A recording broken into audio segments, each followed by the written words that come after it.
आज मी निघालो होतो पुण्याजवळच्या किल्ले सिंहगडवर. तर नमस्कार मंडळी, मी तुमचा राहुल कदम घेऊन आलो आहे एक नवीन मिनी ब्लॉग.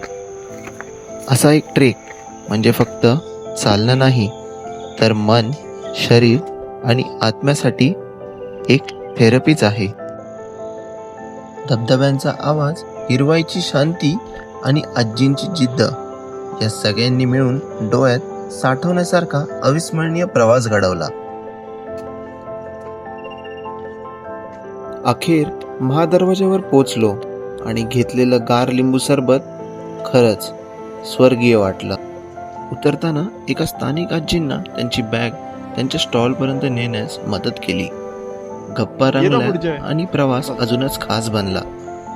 पण वेळोअभावी पूर्ण गड फिरता आला नाही, पण जे अनुभवलं ते खरंच अमूल्य होतं.